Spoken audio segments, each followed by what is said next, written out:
Hello and welcome to Just Saying episode 17. 17 weeks into this, and we've just had our first weekend of qualifying. And joining me tonight, no Bromeo, but we have Falcon, and we're going to have a lot to talk with him about, Mr. Skillsteal. Gentlemen, hello and welcome. Hello, hello. Good to be here. Thank you very much. And have Hello. you have you recovered from the weekend, Skill? I have indeed. I think I've garnered enough experience to just work out the adrenaline and work out all ride the high for like a few minutes and then, prepare for the next weekend or next series or however long you have to go. Yeah. Yeah, that is fair enough. Well, hello to everybody that is here in chat so far. Max Scraffy and Urban Fenter. So, Falcon, did your very broad thoughts about the weekend? We're going to get into the nitty gritty of everything, but did you keep track of what was what? Well, I wasn't sure. I do know you like to follow the watch parties and stuff, and I was unfortunately a bit busy this weekend with a lot of like other personal things I had to sort out. But I did after the fact go and check out the scores just to see who made it to the top 16, see how everybody did, see how some of the rosters that we saw last week did, and all that kind of stuff. And some of them I was quite surprised with. Some of them I expected. Mm-hmm. But it was kind of cool and quite interesting. I'm not gonna lie. Well, we were going to have once again Happy Meal failed at this last effort, the last hurdle to get onto the podcast. I'm starting to think that perhaps the issue is me, but we Oh, will we will persevere and get him on. So he was going to be joining us, couldn't make it again, sadly, but we will press forward and we are going to begin. We have a new segment and we haven't figured out how often we're going to have this segment, whether it'll be weekly or every couple of weeks or once a month, or maybe just according to the need. And this segment is called The Skill Issue, and that is presented by Mr. Skillsteal himself. So I will hand over to him now. Skillsteal, please give us the skill issue. all right. Okay, so the segments, I mean, the name says it all kind of. So I'm just running the segment, this kind of talk about whatever. And obviously, the big talk in town right now is the first qualifiers that got run for Open One for SSA. And I thought, why not just glance over what has happened, teams to watch, quickly run through what has happened with the double elimination, day two going into day three Swiss, which kind of gives a nice intro to the rest of the panel where we'll kind of discuss the bigger picture. And I'll just kind of give a nice intro to that, get all the nitty gritty out of the way, and then we can talk all the juicy bits with Greybeard and Falcon. So we have had double elimination this weekend on day two on Saturday. So all the teams that signed up, all of them got thrown into pools. We had 4 pools. I'm not too sure. I can't do quick maths, but I don't know how many teams were in each pool. Um, but if we quickly glance over that, going over the first pool, there's kind of things I just want to mention. So obviously at the very top, you'll see Limitless. They kind of did as expected. I don't think anyone was expecting them to struggle going into day two, and really don't expect them to struggle at the very early stages of the tournament, and we'll kind of talk about them later on. Goated Baguette. So we actually warmed them up before day two. So Goated Baguette, I think, is kind of a team to watch. They're kind of well-rounded. That's Ram, that's Onizuma, and Willant, I think. Yes, if I remember correctly. Yes. So they did quite well. They beat out Rise Esports. And then they got swept by Cristobal Colon, if I say that correctly.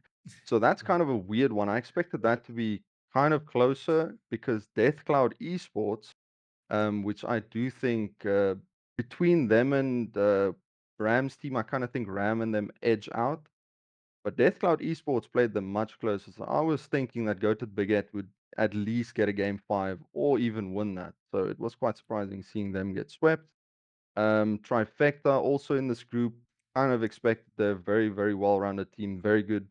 They swept Ball Eaters. So Ball Eater is a new sign up out of EU, consisting of T Jester, Mura, and Q-Tip. So T Jester is quite a good EU player. I think I've seen him. He's been doing high rounds in ranked. He's quite high up. So Trifecta sweeping that is quite good. Getting a strong start against EU.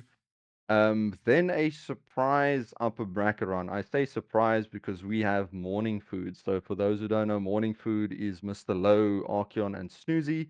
And I think I would have been quite surprised had they made the upper bracket run qualifying into Swiss. I wouldn't have been so surprised because I mean it's very early stages. Either you get very easy teams or you get the very hard teams and you don't qualify. And I think for Morningwood against 123, I think 123 is also an EU team. You see Jarno's on there. Jarno played for I can't remember which team he played for last season, but he has been part of SSA since the EU merger got announced. So I was quite surprised they played it that close, and it would have been, considering how much they've been playing the last few months, Mr. Lowe and them, it would have been surprising had they taken the upper bracket. Um, then Death Cloud Esports, another team I think that uh, should have probably qualified through Pool A. That is Stratic, Bigfoot, and Jeff. So Jeff's one of the up and coming players I know Greybeard's been preaching about. He is quite good. I can see the potential. And I think that's a team to watch. I think going into the next Open, I wouldn't be surprised if they do qualify for at least the Swiss. And then I think Swiss will be where the biggest challenge is at, considering which or depending on which group they fall into. All right, and then if we switch over to Pool B for double elimination, so there was quite a little controversial happening in the Pool B. So if you look at the very top, Maestro, I'm not going to say the entire thing because I'm not Spanish, but Maestro's is the new VK Sailing team. So they announced that they will be stepping out of SSA, going to another region last season. Surprise, surprise, they signed up for SSA again, but now under a different team. So what's very strange about this one is no team rocked up to play them on the day. And those teams immediately showed up to play their low bracket run. So people are starting to speculate and create some rumors. It could be purely coincidental. It just looks strange on the brackets. But they go through, they would have probably gone through either way, either through uppers or if they threw, probably through lowers. Um, the other thing, the elites, dropping a little bit down, the elites have been part of SSA also for quite a while. They were here last season. They did quite well, consistent performers. And I was quite surprised to see them drop against Taj. Taj is a new sign up. We also played them in Swiss yesterday, and I don't believe the elites should be falling short to them, but they got 3-1 defeated by Taj. For Taj to then lose to Unity Esports. So this creates kind of like a weird little triangle in SSA where teams that are supposed to be winning drop to teams that aren't supposed to be winning, and then drop to teams that definitely aren't supposed to be winning. So it's kind of this weird little hierarchy that has been building in SSA. But I do think the elites going into the next Open probably perform a lot better.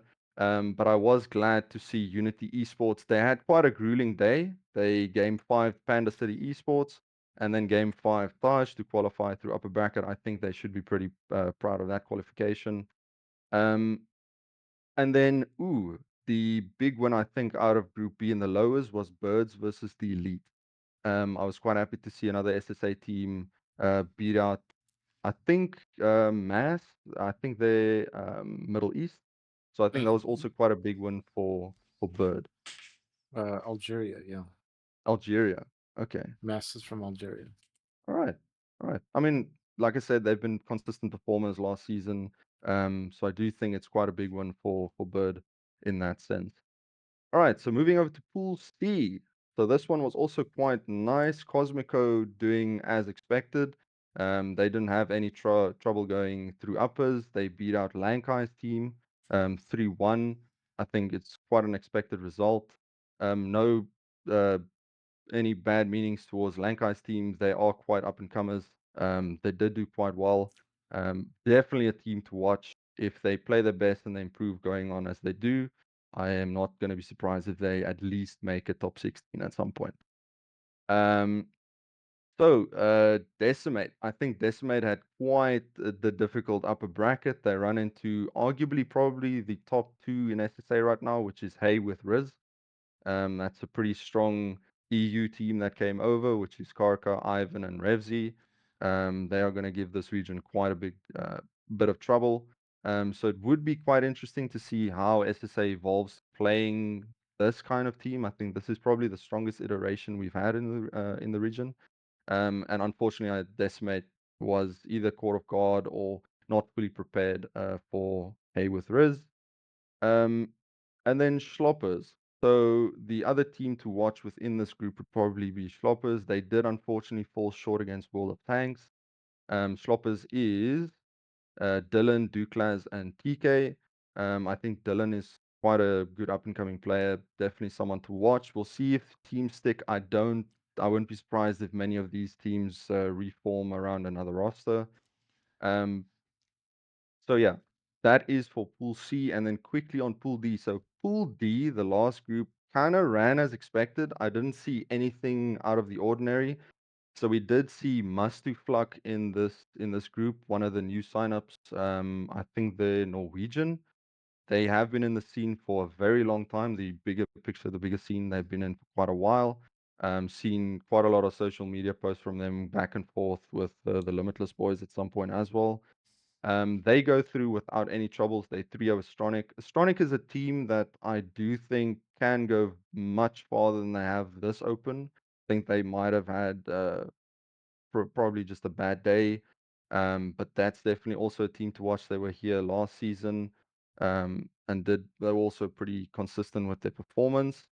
Um, Genesix, they performed also pretty well. They had no trouble going through their bracket. And then Chocoranilla, that's quite a big name.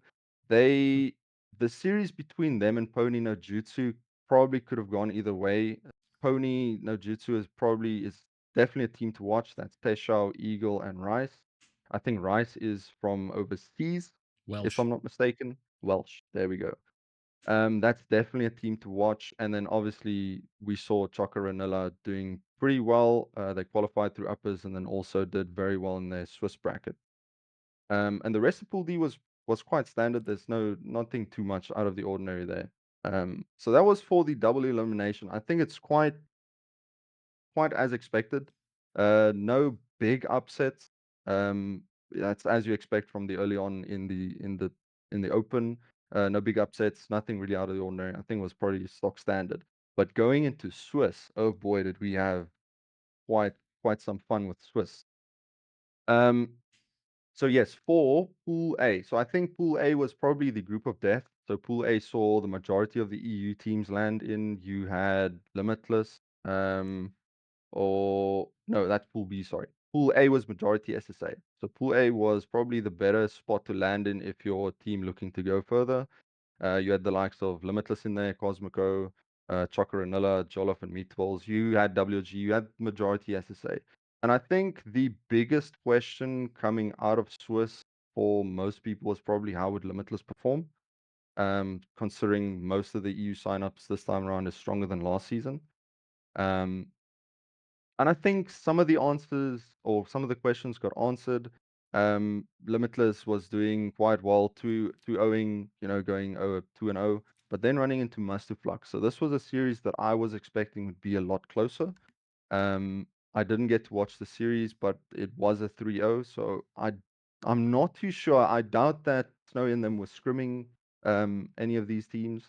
But I would expect the next uh, series between them to be a lot closer. I think preparation is going to be done. And also, Limitless has reformed their kind of not their roster, but they left Noxus, brought in CP Zebra, and brought in Darth as sub. So it's kind of going back to their roots in a sense, going full SSA.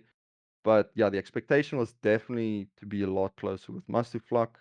And then a potential early rivalry between these two. So I did mention, if I vaguely recall, if Snow is in chat, he can probably correct me if I'm wrong.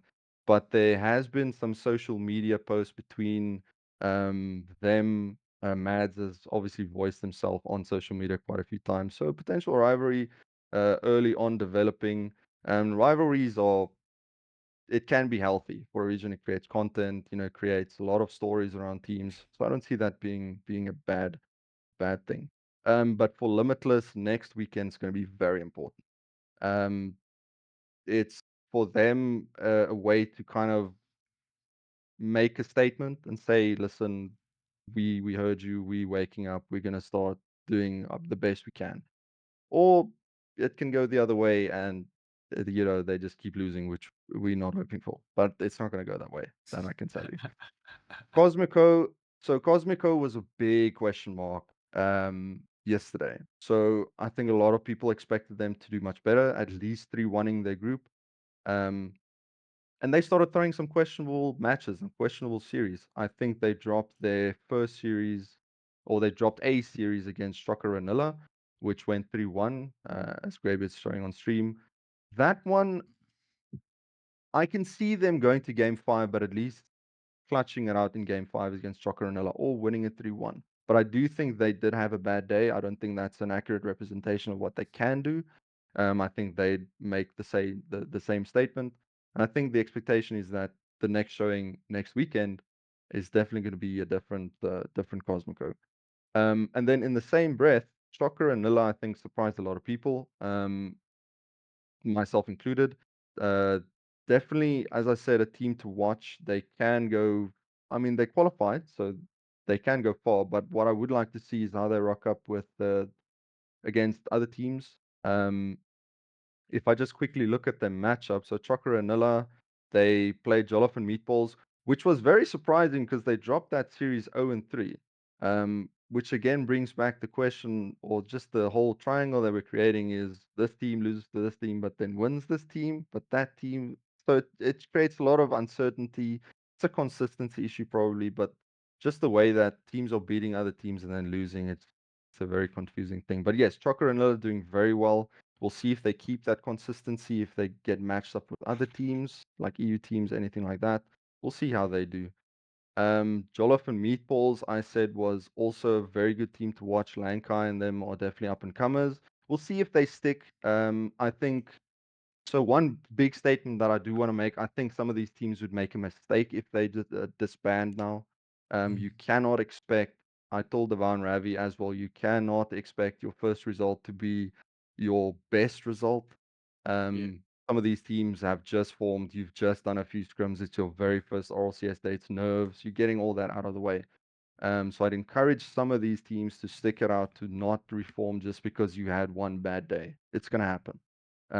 Try and stick it out, see how Open 2 goes, see how the rest of the tournament goes, and then try and reform. Just don't throw out your teammates because you had one bad day. Doesn't work. But anyways, Jollof and Meatballs, I think they can go farther. I don't think they had their best showing yesterday. They had quite a rough day. They got 3-0'd by Dino Chief and Trifecta and Cosmico, not getting one game. I don't think that's an accurate representation. I do think they can go quite farther than that. WRG, I think, surprised us with Astronic, even though they didn't win that match. I think the game 5 against Astronic was probably the one they should have won. I was quite surprised with the way that they were playing Astronic, but again, in the same breath, I think Astronic were having an off day.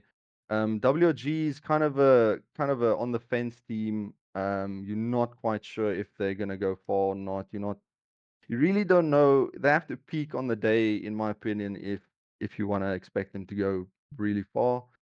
But you can always expect them to at least go 2-3, even 3-2 or 1-3 in Swiss. You can expect them to go to the middle of the pack. I did mention Trifecta was quite good. Trifecta is one of those teams, very well rounded. We scrimmed them once or twice. That's Eliakim, Valid, and who is the third? Six. And Kexi. Kexi. So Kexi's been in the scene also since last season. Pretty good player, also very, very well rounded. And yeah, expecting quite big things from that team. I expect them to stick for a while. They're gonna do pretty well. And then without sounding at all biased, so obviously we have to also include Hybo in there. I think I think it was a surprise to some people seeing Highball qualify. I mean, I was there on in the trenches on the field. I do think the matches against Dino Chief and Trifecta weren't an accurate representation. Those can be a lot closer, but I do think the round 5 win against Astronic was big. I think it's also, I mean, okay, I can just speak out of own experience. So after the Taj series, I think a lot of the momentum picked up. The boys were starting to get hype and confident, and everything just started clicking. And the Astronic series was kind of a reflection of that. So hopefully the confidence and all that hype can carry over to next weekend. We'll see what damage we can do. But yes, I think for the Hybo boys, for us, it was quite a big statement. Um, and we'll see where that takes us. All right. And then heading over to Pool B. So Pool B, I mentioned was kind of the group of death. So this is the group you did not want to land in if you wanted to go somewhere. So the reason I say that is majority was EU. You had the likes of Maestros, Crazy Time, 77 Blocks, Hey with Riz, the PSV Eindhoven. They were also pretty good. Cristobal Colon, you had them in there as well. So that was kind of the group. Um, that you didn't want to be in. And the big upset of the day was very early on, and I know Greybeard also did a post about that. Decimate Gaming taking down Maestros. So that VK Salen's new team. That was a very strange one for me. I don't think anyone expected that. I expected at least a 3-1. I haven't seen Maestros play. Similarly, I haven't seen Decimate play. But judging from that result, it shows a lot of potential for Decimate. Um, Taking them down early on was very, very good. And then they followed that up with the win against Genesix. So Decimate was starting the day off very well. They did have two game fives kind of consecutive, but they did very well to then go 2-0. But then they had the round 3, unfortunately, against Celestial Vanguard. So Celestial Vanguard is also another team that's quite, yeah, they're Middle East. I think I've seen them around Rixie, Ramsey, and Abalba. So the Abalba guy I've seen around quite a lot. Um, so they're also a pretty well-rounded team. I haven't seen them play this season. I wasn't able to catch the series. But yeah, judging from Decimate's start, I would have expected that to be a little bit closer. But they ended up getting swept. And then also Decimate's run after that. So this is the strange thing for Decimate that was kind of scary is they had the 2-0 lead in Swiss and then almost got reverse swept. They had to go through the gauntlet all the way to round 5, where they eventually beat out 1-2-3 in game 5. So they had quite the day of game 5s. But they were able to clutch it out in the end. They were able to get the ice and to get the win. So that's pretty good. Um, so Hayworth Riz and Celestial Vanguard, they had no issues, though those are the guys you're kind of watching that'll go very far. Um, and then the big matchup of the day. So I think this was kind of the highlight of Pool B for Swiss. Was that Genesix and 77 blocks, that last round, the one that Greybeard was also watching, that went to game 5 overtime. So this was a pretty grueling series. And the Genesix guys were able to close it out. Very happy for them. I wasn't able to catch the full series, but again, very happy they could clutch out in that game 5 OT. I think that was a pretty good watch for those that tuned in. Um, the one team I think that fell short in the Pool B was Goated Baguette. They ended up going out 0-3. That's Ram, Onizuma, and Willant. So I do think this is a team that didn't have their best showing on the day. Definitely a team that can go much farther than they have. Um, Probably given other circumstances, you can cope and say probably another group or other matchups. But they ran into Genesix. They got 1-3 by Genesix. They played Poveslo, who also didn't do well in Swiss. They dropped game 5. And they played Crazy Time, also dropped game 5. So those last two series can probably go either way. Had they had their way and everything stars aligned, they can probably make it out of Swiss at least once. I'm expecting them to go to the middle of the pack and do well. Um, and then once again, coming back to Pony no Jutsu. So this is a team that I think is one to watch. Teshao has been showing a lot of potential. I think with the right team, he can go quite far. And they also went 0-3. It's very unfortunate because these guys do show a lot of potential. They put in the work, they put in a lot of time. And yeah, I think they can become a fan favorite. They can also go to the middle of the pack, either make it just about or fall short just about with the right players, the right team. Even with that team that he's on now, same with Goated Baguette, if they stick and just work out the iron out the kinks, they definitely can go very far. Um, and then just one unfortunate mention as a little last close off with this pool is Rise Esports. So Rise Esports had kind of a gauntlet going into Pool B. They had to play Cristobal, Colon, Maestros, and 123. Those are three teams that those are pretty strong teams. And I think it was quite unfortunate the matchups that they had. Um, they got Pony no Jutsu, which they did clutch out through one, but I think it's very unfortunate for them. Rise Esports, for those who don't know, that is Tweaks' team. I just want to quickly check who he's with. Tweaks, Rage. Serenity, Solar and Rage. Solar Rage. Yes. Mm. So Tweaks is also an up and coming player, definitely someone to watch. Also another guy with the right team, even with that team. Iron out the Kings, find your flow, find your vibe. Also a team that can go to the middle of the pack, just about, or fall short, just about. Um, and yeah, that was Swiss. That is everyone. That is all the notes I made of all the Swiss and all the happenings. Um, and yeah, I'm very keen to hear what the rest of the guys noticed and have seen. I know Greybeard was very hyped for Highball and Genesix at the end, but I'm pretty sure he has a lot more to say than that. Well, it was, I mean, it was, it landed up actually being a very, very good weekend, but we were 2 overtimes away from it being a cuck weekend.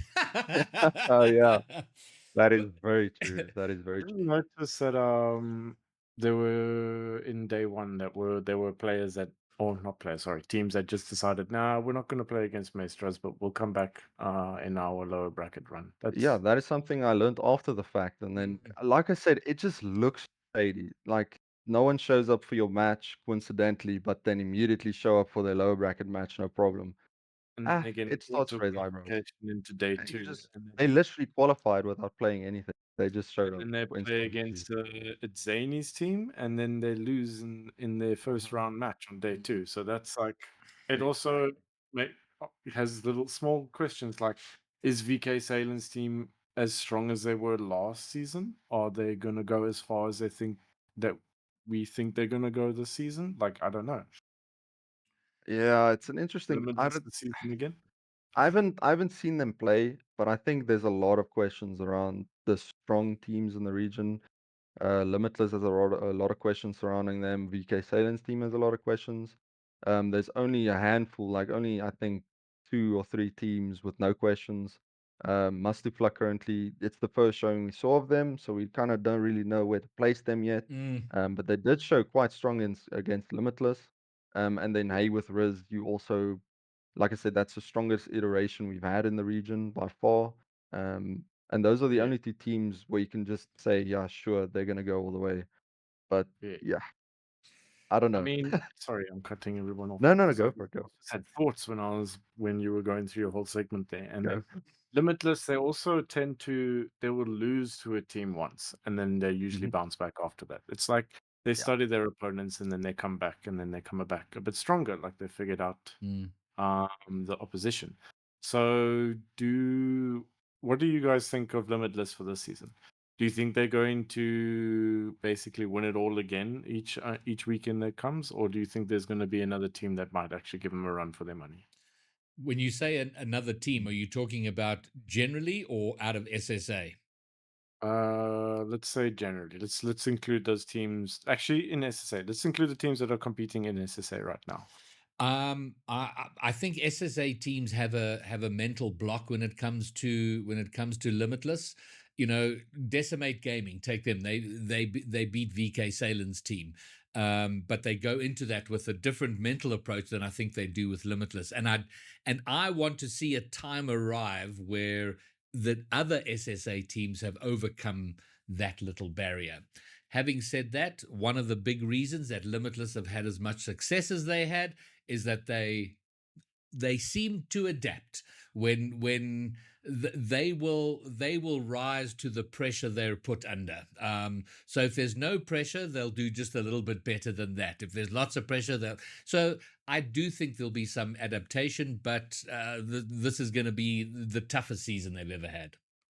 Yeah. I mean, to add to that, so I did mention that the reform around the team. So you have Sleepy Zebra stepping in as coach now. Oh yeah, also. So it's going to be interesting to see how they kind of tackle the season in the region. You have quite a few all right EU teams coming over. I know Snowy would have his own opinions, saying Mm, everyone is free.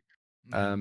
But it's a scary thought for them. I think as you mentioned, Graybit, that I mean, I was in the team as well at one point. You always just did about enough to Yes. to win out series, and I think that mindset kind of damaged the team in a sense. Is there was never that drive, never that motivation to always improve well beyond what Mm, your region is capable of.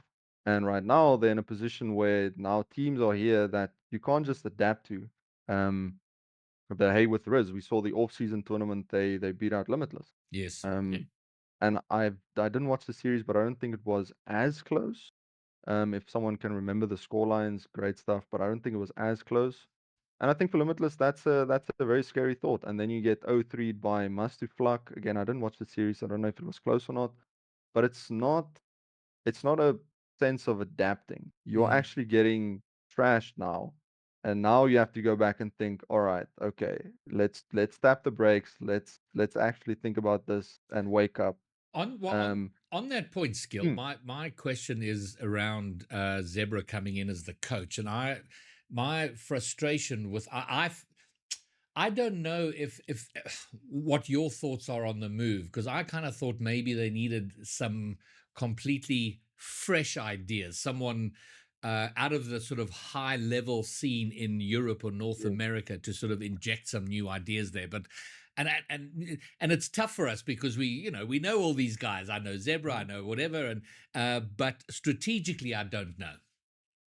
yeah. So in the sense of CPZ, so CPZ is quite an exception. Um, you mentioned fresh ideas. You mentioned maybe get someone with a different vision for the team, some different outlooks.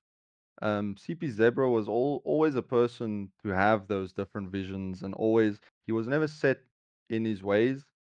So a very funny story. He would usually coach us, and back then, at a certain point, you kind of think you're better than your coach in a way, and you're like, but I know better than you. And CB Zebra, to prove a point, he got in I think a coach from EU, I think at that point. He brought him in, had him do a replay review with us, and lo and behold, he ended up saying exactly what CP Zebra has been teaching us for the last few weeks. And just to prove a point, it was like, yeah, I know much better than you.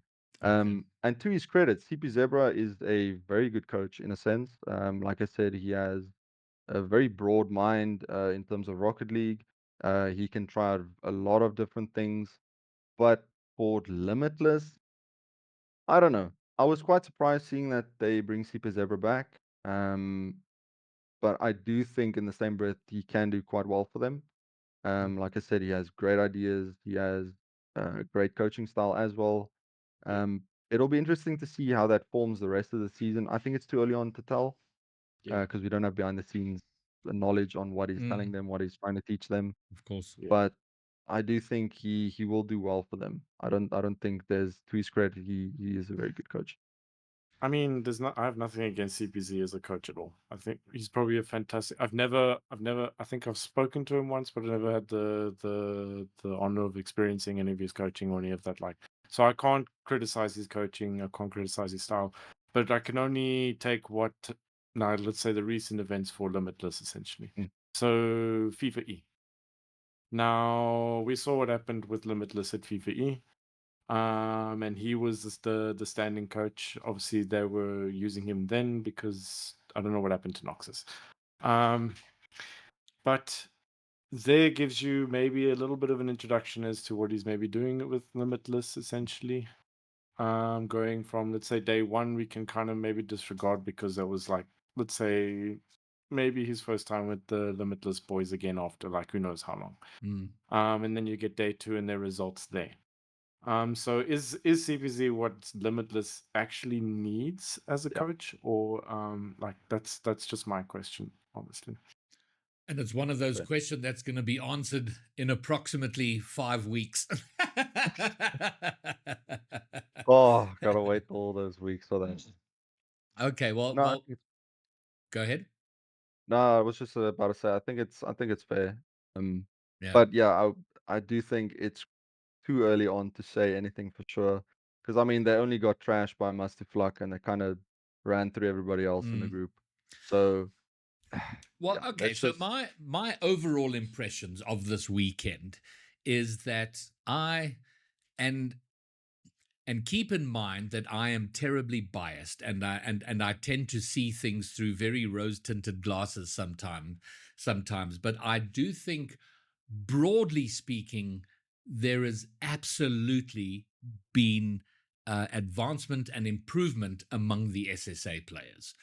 And I was very pleased to see that overall, despite some disappointments along the way, a little bit of frustrations along the way, but overall I was feeling pretty good about how the region is improving.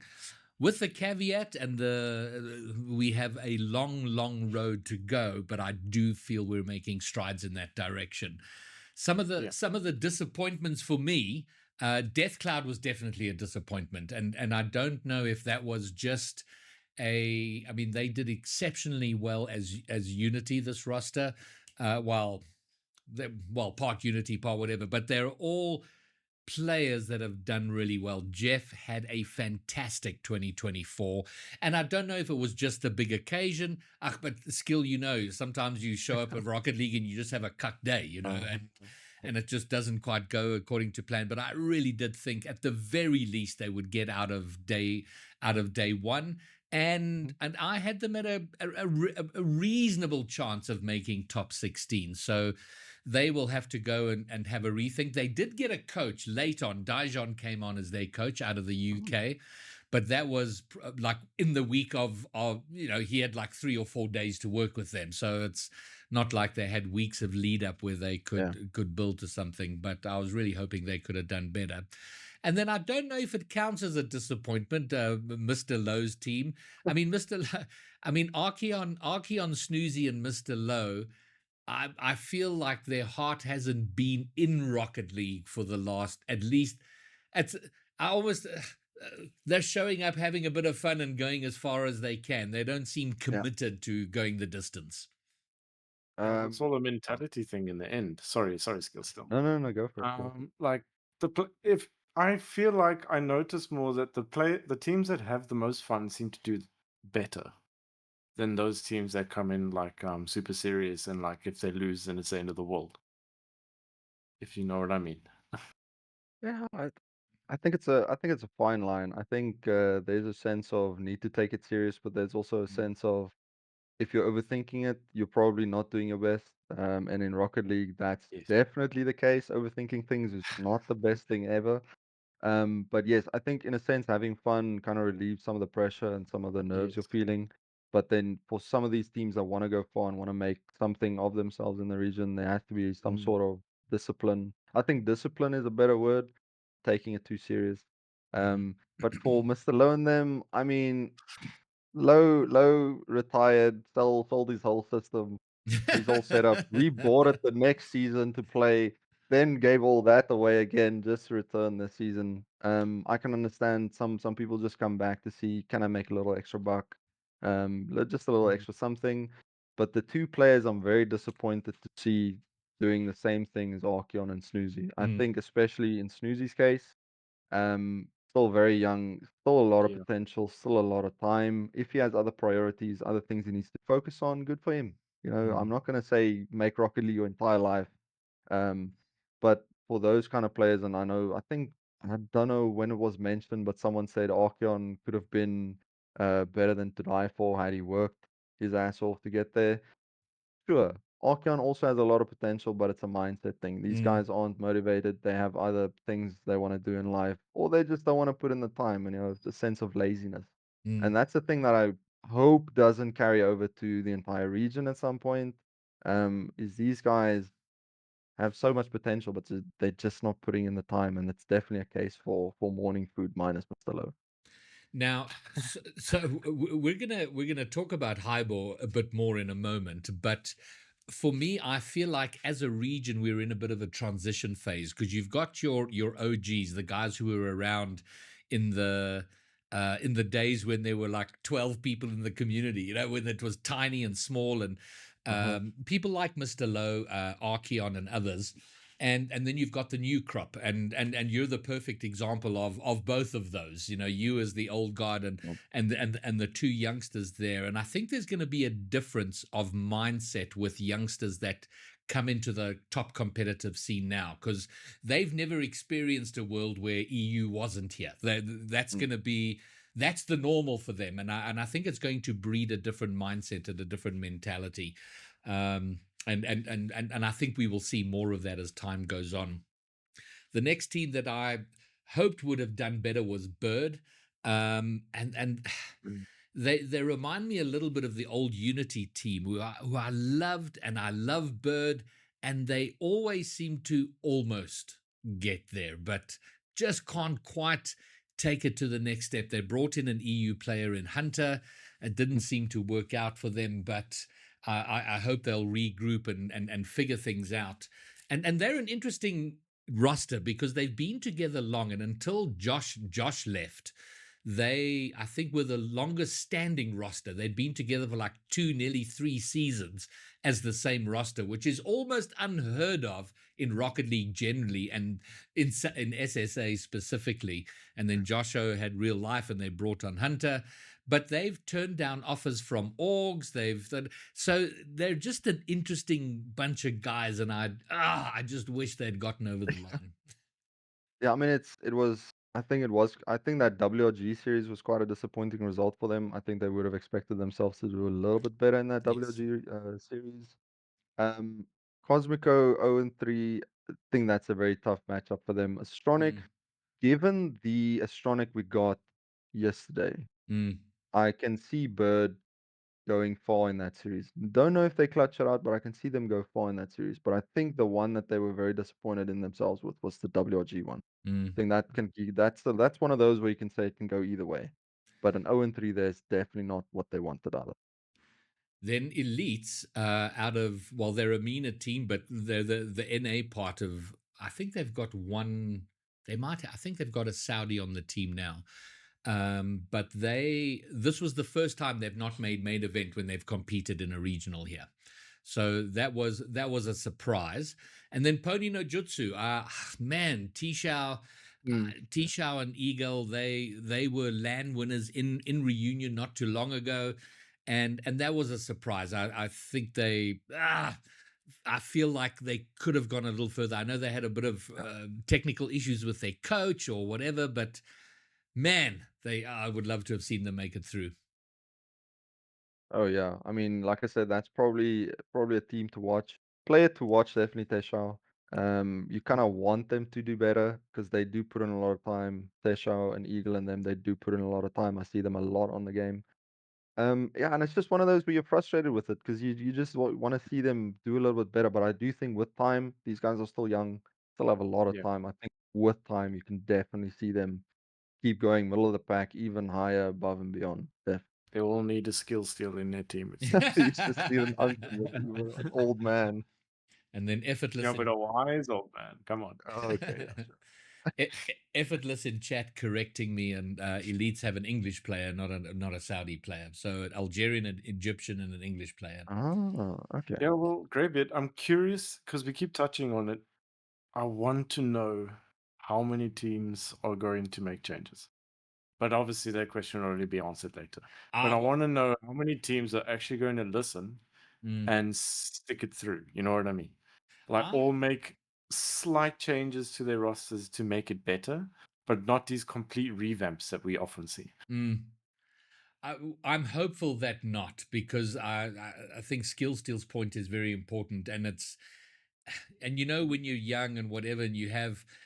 Listen, it's kind of like, when you play a ranked game with some rando and you have a fantastic game, and then he's like, let's party up. Oh boy. And I just hate that, because what's going to happen. The next game it's going to be cuck, and then the guy's like gone, Uh-huh. doesn't even talk to you. He just like If leaves y'all the party. fucking with grapes, you need to get in there. He's just out of it. Leaves the party and gone. And I think there's a little element of that with RLCS, is you scrim and things are going well, and then you have you don't have a great day, and then it's like, okay, well, this roster's not working. And it is, Mhm. and probably one of the biggest advantages to Limitless has been the longevity of their rosters.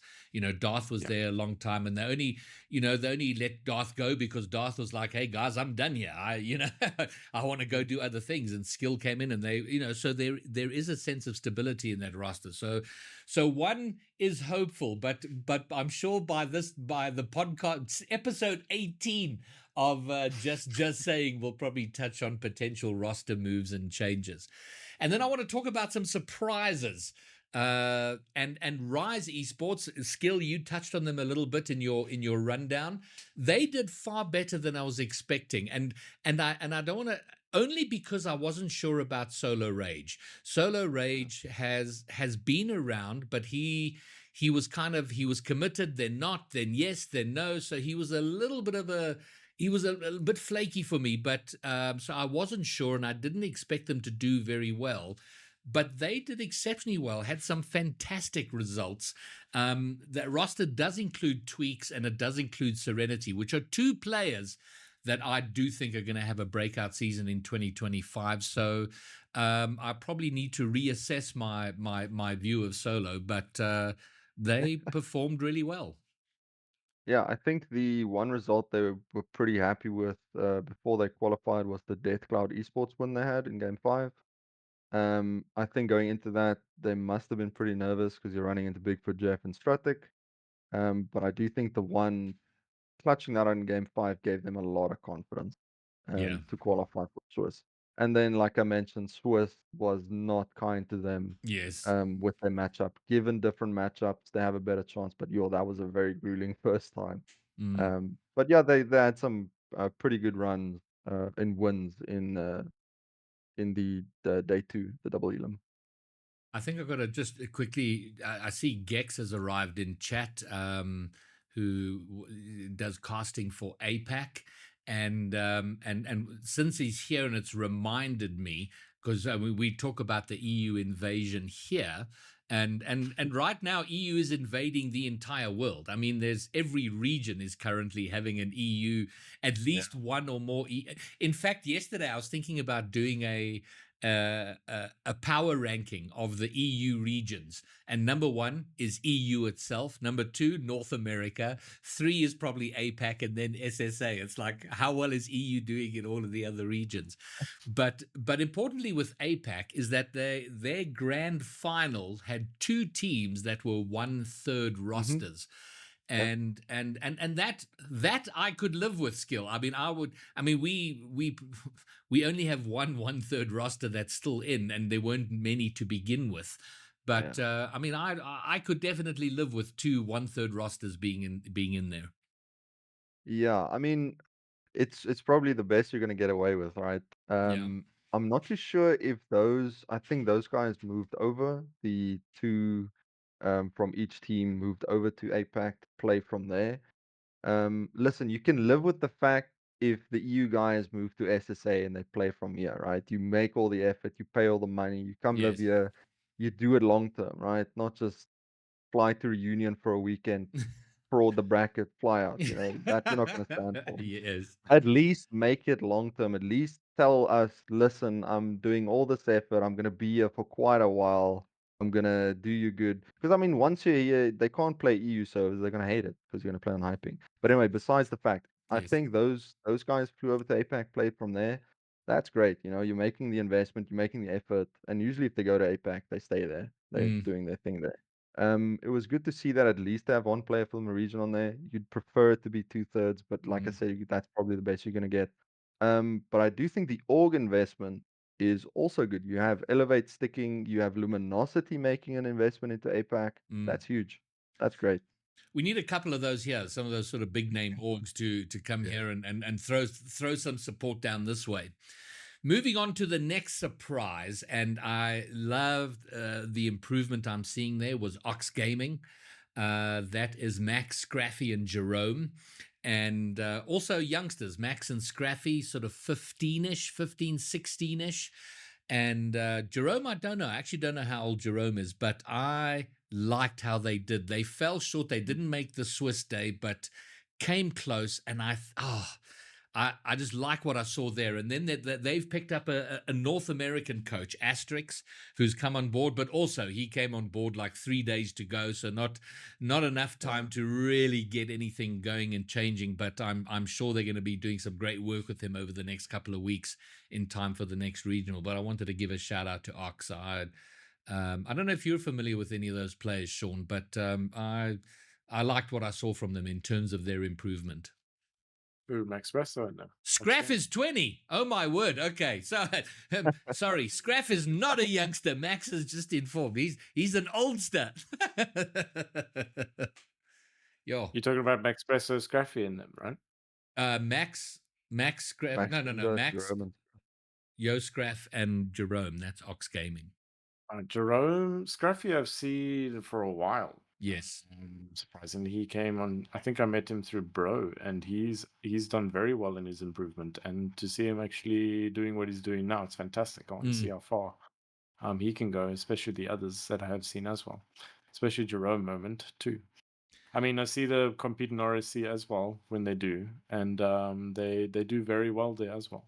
So very cool to watch these players when you knew them when they weren't as good as they are now, and then they're like just surpassing pretty much a lot of players that you do know, and it's fantastic to see.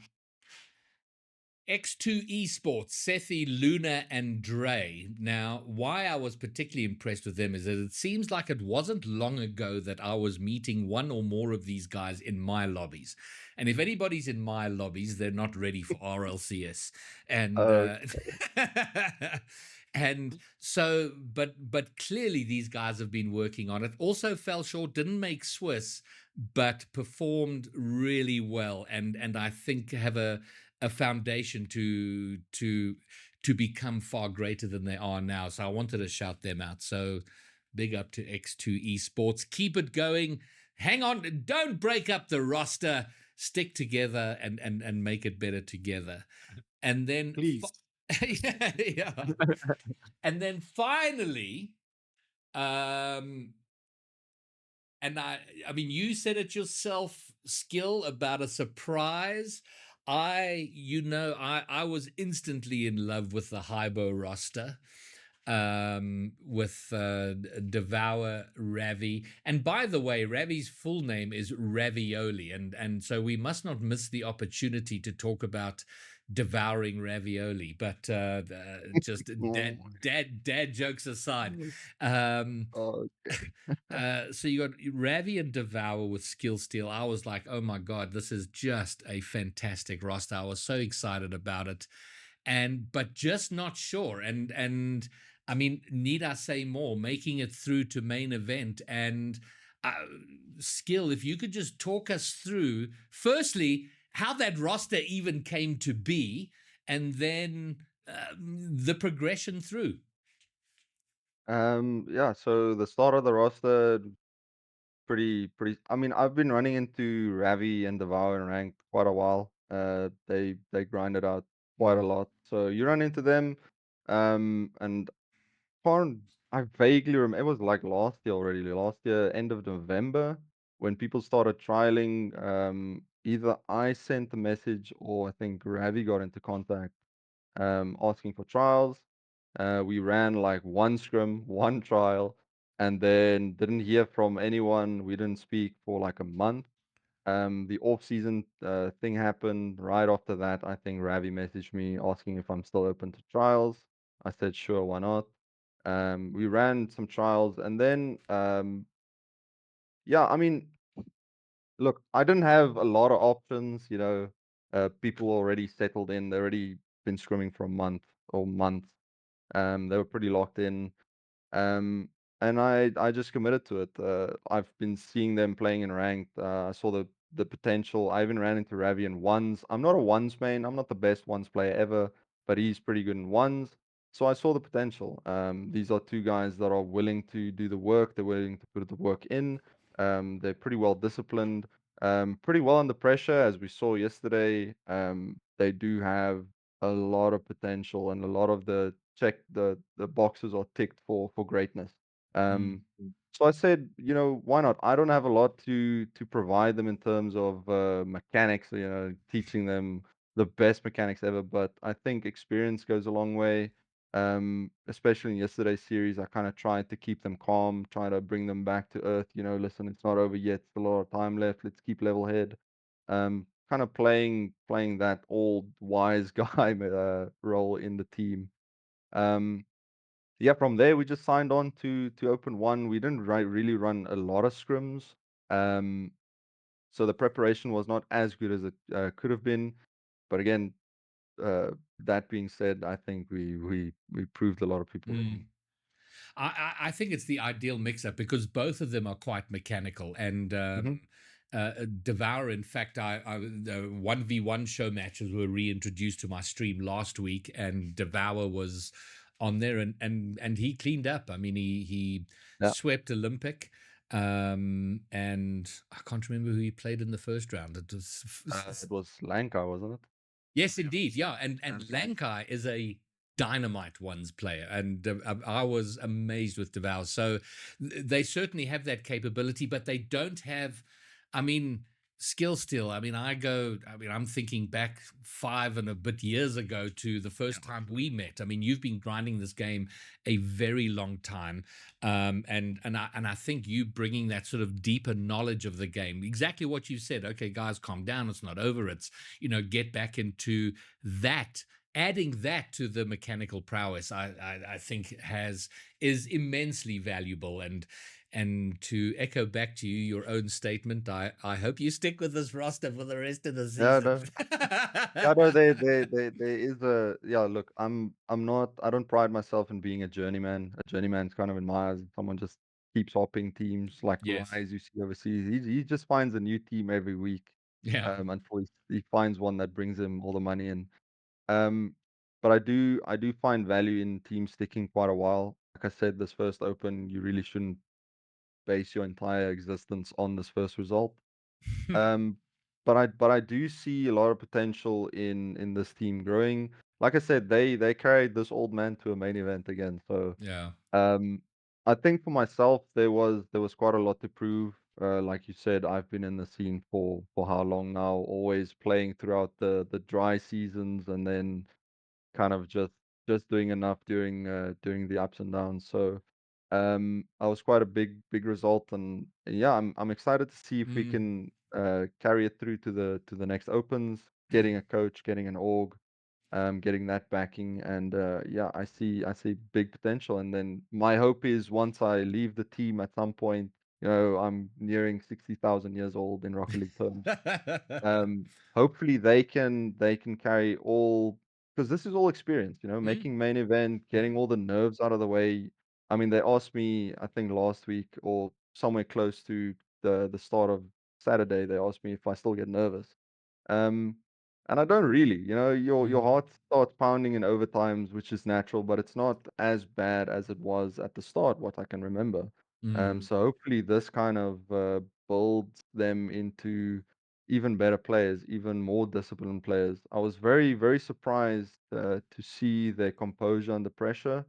Um, they did really well. I was not expecting that at all. It definitely got better as as you went on through yesterday. It seemed like the team just got better and better. And I've got to say, as devastatingly tense as that overtime was, that final Yeah. overtime last round against Astronic. How long did it go? It was like 3.5 minutes, right? It was, Yeah, I was thereabouts. Yeah. yeah. I mean, it was long. Yeah. And there was what amazed me the most is in that 3.5 minutes of overtime, it felt like to me 2.5 minutes of those were pressure defending from you guys. It Yeah. was just ridiculous. It Wow. was just pressure right up on the goal line, and the clutch saves, the low boost defending. It was. unbelievable, and it just Mhm. made the victory at the end all the more sweeter. But man, oh man, I mean, you talk about experience, and I think that is invaluable. Yeah, no, it was pretty crazy. I think yeah, I told right before the stream started there were some of those shots where I was like, oh no, it's in. In the back of your mind, you're like, oh no, it's in. And then Devour comes sweeping below the crossbar, hitting it into the post, or Ravi somewhere appears out of nowhere magically and he's just there for the save. Mm, So yeah, the composure was insane. As Devour in chat said, we won because of mentality. And that's props to them, you know. I didn't have mm. to do really too much. These guys, they're kind of naturals in a sense, as if they've been doing this for a long time. So there's definitely a lot of potential in them in the scene. Fantastic, and yeah, well done, and we look forward to seeing you again on Friday, and very hopefully on Saturday. Yes, Why hoping we're gonna not? give it our best. Yeah, Why what? Yeah, not? why not? Anything can happen if the stars align. You don't ever, yeah, anything can happen. So Yeah. we'll see. Going for the win there, Skillsteal. Yeah, I mean, I remember an interview was it last year? It was during the days of Nixa. Oh, There was an interview, I think before Winter Split, I did with Greybeard, and he okay. asked me, what are our chances of beating, I think they were Limitless back then. I think so. It was Darth, Snowy, Mm, and Nightfall. yes. And I told you, for us to win that regional, the stars have to align and everything has to go perfectly. And lo and behold, somehow the stars It aligned did. and everything went perfectly and we won the regional. So literally anything is possible. You can't guarantee anyone to do exceptionally well. You know, it's whoever shows up on the day that takes it. So we'll see. Mm. And then we have to mention Genesix as well, making it Mm, hard for themselves. yeah. Yep. And I mean, they performed well, but then underperformed. I don't think they're a team that should be going to round 5, but they did. And against 77 blocks, and it went to game 5, and that game 5 went to overtime, and that was the game immediately after the highball game. So my nerves were already shot, and then I was worried there for a second. See you so hyped up and everything. I'm like, oh no, it's gonna explode. oh no, That's it was crazy. amazing, and but well done to them. I mean, they did what they had to do. They came out of it in the end, and very important for Genesix and for Cosmico to finish it out and go through. And I'm not sure what happened with Cosmico, because they came out of the gates banging, and then they closed banging, but that little bit in the middle was like, what? And they got reverse swept in round 2 again. The Ball Eaters, I think they were. Was Ball Eaters a reverse sweep? Yes, I mean they were I, killing it. They were killing it, and then they got, and then you're like, oh my word, is it going to be one of those days? But they pulled it out of the fire and they got through. So well done to you guys, making it hard but getting there yeah. in the end. And what that means is that of the 16 teams going to main event, 6 are SSA teams, and 1 is a tri-region team, trifecta, and 1 is Celestial Vanguard, who are North African. So I'm almost, so the order of preference is A, all SSA, B, 2/3, C, 1/3, D, African. So all of that before EU. So Uh-huh. I'm happy to claim them as our own for now, unless they're playing an SSA side. And that kind of reflects the numbers. 40% of the pool that signed up for this qualifier were SSA. 185 EU players, 153, I think it was, SSA players. And the percentage of SSA teams in the top 16 is like 38%. So it kind of reflects the signups. And that tells me we need a bigger base of people who can come, because then we'll have more players coming into the competitive scene, more teams signing up for RLCS, and more SSA representation, while at the same time getting gooderer and gooderer, so that we can actively defend our region. And I'd like to move now to talking about the format, and Skill. I hope or Sean, one of, because it kind of confuses me a little bit, and I do have a spreadsheet or a sheet we can look at, which kind of breaks it all down. So because there's effectively two double, which one of you two knows enough to talk this through? Or in terms of what? In terms of seeding or just? No, in terms of how it works, like, because there's two double eliminations, they make playoffs, but if you go this far, then you're in the lower bracket. But if you go that far, you're in the lower bracket, but a round ahead, Okay.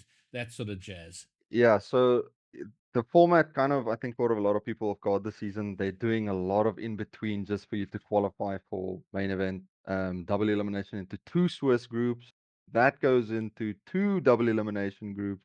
That double elimination brings you your top 8 into kind of a double elimination as well. So it's a lot of in between steps just to get your winner, which I think is fine. I think this format provides a lot of teams more avenues to do well. Um, Provided the two Swiss groups gives you an even better chance because your chances of finding all the good teams is quite less. Um, but for this one specifically, it's just stock standard double elimination. If you qualify, the two teams qualifying through the upper bracket, those go into the upper bracket for the playoffs. That one, yeah, the one that's Gravy is showing now. And you'll see that there's 4 spots. So the two that qualify through the upper brackets in their respective groups, they land there. And the ones going in the lower bracket through the lowers in their respective groups land in the lowers in the playoffs. That's Mm. kind of how they divide that up. So you kind of want to go through uppers, but as you see, going from quarterfinals, if you win your first upper bracket match, you kind of land in semifinals where you don't have a second life anyway. So your only second life really is your first match. I don't know if that's even viable. I don't see that there's any Yeah. point to that. I'll just run a normal playoff bracket. Um, but people seem to like the double elim, so I don't. Mm. It's more content. It creates more stories. But it kind of takes away the stress and the amount of pressure on you for that upper quarterfinals because you're like, I have a second life. It is what it Yeah. is. And then if you're in the semifinals, you don't have a second life anyway. So it kind of defeats the point that Mm. it's just like I don't know. But yeah, if that kind of creates an image for this double elim. Yeah, and hopefully, so essentially, it's if the team's playing in the upper bracket final, the winner of that final will play the loser of the final in the other group. So Yeah, that's the benefit yeah, of winning the kind of just upper sure. final. Yeah. So you losers play winners, winners play losers, and then similar in the lower quarterfinals, the the winner of the winner of the lower bracket final will play the loser of the lower Mhm. bracket final from the other group. So that's kind of how it works, and I'm sure that's made it as clear as mud. Um, Yeah. and then Just a disclaimer: the score lines and stuff you're seeing here, guys, Greybeard made up. yeah, this is Really. and this is not even a prediction. It was just to try and show how it would work. If you finish here, this is where you'd land up, and so on. And there is a question in chat: are these the actual matchups? The answer to the question is quite possibly. Yeah, This probably.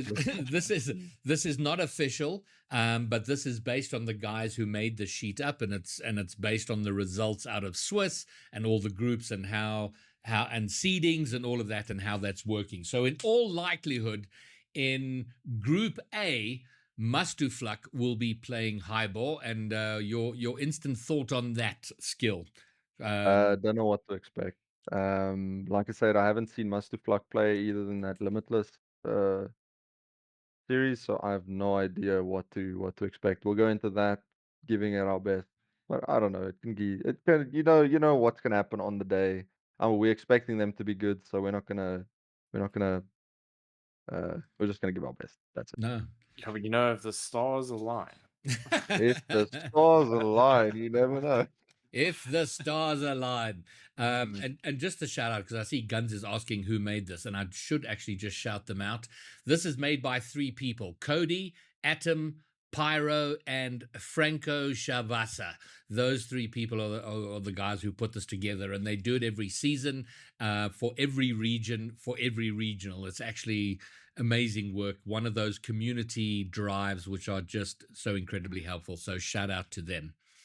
All right, so the matchups: Mustu Fluck versus Highball, Limitless versus Trifecta, Ball Eaters versus Chocoranilla, and Dunno Chief versus Decimate Gaming. And then in Pool B, or Group B, this is the EU group: Celestial Vanguard versus Genesix, Maestro versus 2-1s mains, Hey Riz versus PSV Eindhoven, and Cristobal Colon versus Cosmico Esports. So Genesix and Cosmico flying the flag for SSA in Group B. Yeah. And again, this is not the issued groups, but based on whatever, these are the likely matchups for Friday night. Yeah, I will say if those are the matchups, I think I mentioned before stream, Cosmico and Genesix really got the Yes. bad end of the stick here. It's going to be very tough. They got majority EU. I mean, it's definitely possible given the low bracket, but I really feel for them. This bracket isn't what you want for those two teams. I mean, Mm. look at Genesix. If this is the bracket, going up against Celestial Vanguard, winning that, playing probably Maestros. I don't know, man. I don't know. It's a very tough bracket to be in. I'm Mm. just hoping for the best for them. And we just hope. So I will say, if Cosmico do show up and they don't give us the Swiss bracket Cosmico and they give us game day peaking, doing our best Cosmico, I do expect them to surprise us in this group. But that Hay with Riz matchup will be very tough. Mm. I mean, if this does happen, I do think Genesix could possibly take on Maestros. I mean, Maestros showed that they can bleed when they lost to Decimate. Very true. Very true. Yeah, I mean, there's a bunch of variables. Maestro played the qualifications from Europe, and they're going to be playing the main event from South Africa. So obviously they're not going to have the ping issue. Okay. So yeah, so that's going to be Okay. a lot better for them. Yeah, but there we go. So gentlemen, so on the spot time. And I don't know, Sean, if you have enough, if you've seen enough to give us a top 8 prediction. Yes. I can't even. I mean, honestly, you have to ask me about a top 8 prediction when I've actually watched the EU teams play. Because there's a lot of teams I just have no knowledge on here at this point in time. So at this point, I would just name a bunch of like players that I do know and teams that I have knowledge on. So I can't really give any accurate top 8 in my opinion. But obviously, Limitless will be in there. Possibly Maestros. I think Mustu Fluck, based on their results, especially against Limit. I mean, Limitless on a bad day can also be quite lethal. But to lose to Mustu Fluck, that's got to show for something for that team. So Mustu Fluck will probably be there as well. I'm gonna shout maybe. I mean, they got a bit of a shit end of the stick, but Cosmico maybe as well might get their way in there. Especially, let's say if the odds were in their favor, especially. But that's as far as I could give, especially on the top 8, almost. Well, I'm going to say that so the 3 big EU teams to be concerned about, I think, based on what I've seen thus far: Mustu Fluck, Maestros, and Hey Riz. And I think on equal ping, I think Mustu Fluck clears that.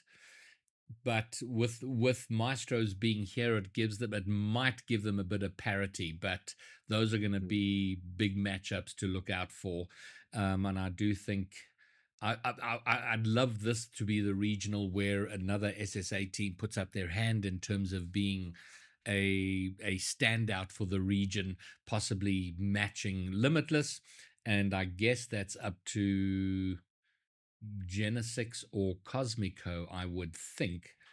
Decimate Gaming have possibilities. They're a 2/3 roster, but who knows? And I do think, look, I think the top 8 prediction is premature only because there are so many teams now here that we know nothing about, know very little about, and that we're going to have to get through at least one regional, and then we can start having proper predictions of how it might go forward from there. Ask me that question again in Unless, like 2 weeks. In like 5 weeks. 5 weeks time, my bad. well, at least in a week's time. Wait till I can give you a better answer after next weekend. That's what I can say. Or when the There- season's over, then Falcon can give us. Yeah, he can give us his retro. They'd be an educated guess.